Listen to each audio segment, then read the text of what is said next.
Assalamualaikum warahmatullahi wabarakatuh. Perkenalkan, nama saya Alifa Marsha Kumaira dari kelas 12 IPS 3. Di sini saya akan menjelaskan tentang sejarah perkembangan Islam dalam periode klasik. Yang pertama adalah latar belakang.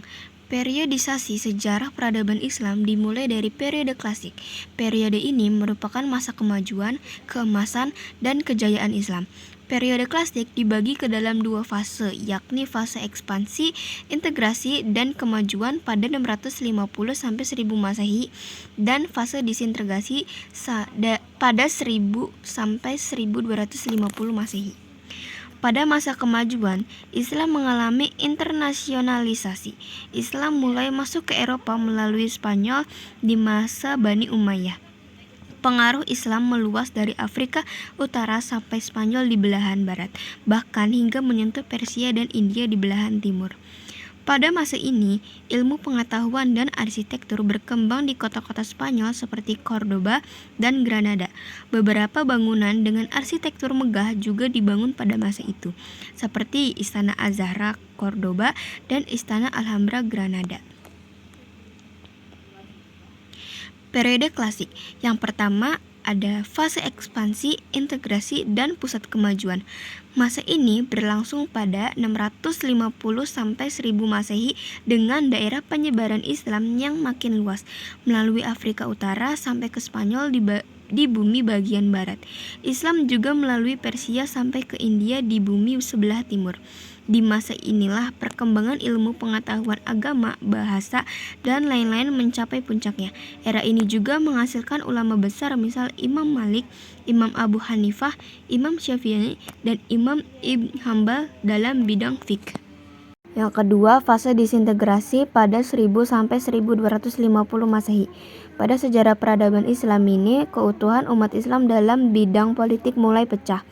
Kekuasaan khalifah menurun dan akhirnya Baghdad dapat dirampas dan dihancurkan oleh Hulagu Khan di tahun 1258 Masehi. Khalifah sebagai lambang kesatuan politik umat Islam hilang.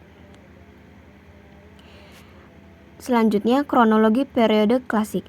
Yang pertama ada Khalifah Rashidun pada 632 sampai 661 Masehi. Setelah kematian Nabi Muhammad, 4 khalifah pertama atau Khalifah Rashidun mengambil alih kepemimpinan. Mereka adalah Abu Bakar, Umar bin Khattab, Utsman bin Affan, dan Ali bin Abi Thalib. Selama pemerintahan mereka, ekspansi Islam mencapai wilayah yang luas, termasuk penaklukan Persia dan sebagian besar wilayah Bizantium. Yang kedua, dinasti Umayyah pada 661 sampai 750 Masehi. Dinasti Umayyah mendirikan pemerintahan pusat di Damaskus setelah kematian Ali.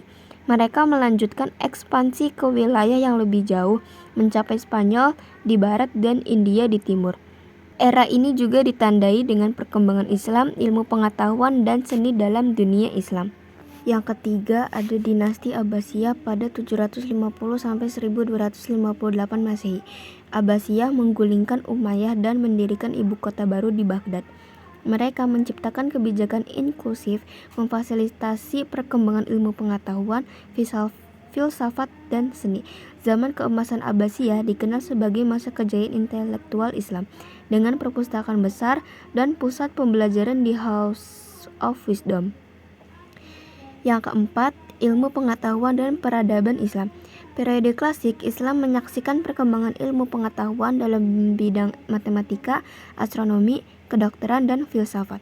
Karya-karya klasik seperti Alkitab Al-Mukhtasar fi Hisab, Al-Jabr wal Muqabalah oleh Al-Khwarizmi, dan Al-Qanun fi Al-Tib oleh Ibnu Sina atau Avicenna menjadi fondasi ilmu pengetahuan di seluruh dunia.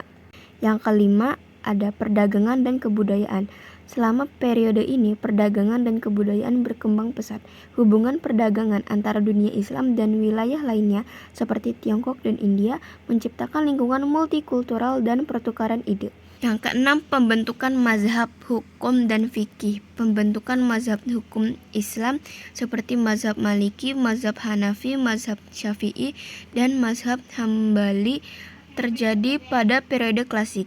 Ulama-ulama besar seperti Imam Malik, Imam Abu Hanifah, Imam Al-Syafi'i, dan Imam Ahmad bin Hanbal berperan penting dalam pengembangan fikih atau hukum Islam. Selanjutnya ada bukti sejarah perkembangan Islam dalam periode klasik. Yang pertama ada Al-Quran. Kompilasi dan penyebaran Al-Quran oleh Khalifah Utsman bin Affan pada tahun 651 Masehi merupakan bukti klasik yang menunjukkan perhatian terhadap penyatuan teks suci dalam bentuk standar. Yang kedua, pusat ilmu pengetahuan di Baghdad. Pada masa kekhalifahan Abbasiyah, kota Baghdad menjadi pusat ilmu pengetahuan dan kebudayaan pada abad ke-8 hingga ke-13. Perpustakaan besar di Baghdad menjadi lambang kemakmuran intelektual. Yang ketiga, pencapaian matematika dan sains karya-karya tokoh seperti Al-Khwarizmi dan Ibnu Al-Haytham membuktikan kemajuan signifikan dalam matematika dan ilmu pengetahuan di dunia muslim. Al-Khwarizmi dikenal sebagai Bapak Aljabar. Yang keempat, kekhalifahan Cordoba di Andalusia. Keberhasilan penaklukan Spanyol oleh pasukan Islam pada awal abad ke-8 menciptakan kekhalifahan Cordoba di mana ilmu pengetahuan seni dan kebudayaan berkembang pesat. Yang kelima, buku karya Ibnu Sina atau Avicenna.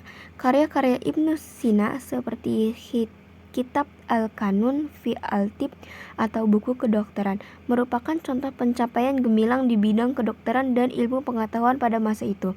Yang keenam, pusat pendidikan di Fez dan Kairo. Kota-kota seperti Fez di Maroko dan Kairo di Mesir menjadi pusat-pusat pendidikan terkemuka pada periode ini dengan berbagai universitas dan lembaga pendidikan. Yang ketujuh, arsitektur dan seni. Bangunan monumental seperti Masjid Agung di Cordoba, Masjid Al-Azhar di Kairo, dan Alhambra di Spanyol menjadi bukti seni arsitektur Islam yang indah dan maju pada periode tersebut. Kedelapan, kehidupan ekonomi di Jazirah Arab. Kepemimpinan ekonomi dan perdagangan di pusat-pusat kota seperti Mekah dan Madinah adalah bukti penting dari kemajuan ekonomi dalam masyarakat muslim. Yang kesembilan, pemeliharaan warisan klasik Yunani, terjemahan dan penjelasan terhadap karya-karya klasik Yunani oleh sarjana muslim seperti Ibnu Rushd atau Averroes menunjukkan upaya untuk memelihara dan mengembangkan pengetahuan klasik. Yang ke-10, dokumen diplomatik dan hukum. Kitab Al-Kharaj karya Abu Yusuf yang merupakan kumpulan dokumen diplomatik dan hukum fiskal selama pemerintahan Khalifah Harun al-Rashid adalah bukti hukum dan administrasi pada masa itu. Itu saja penjelasan dari saya tentang perkembangan Islam dalam periode klasik. Kurang lebihnya mohon maaf. Wassalamualaikum warahmatullahi wabarakatuh.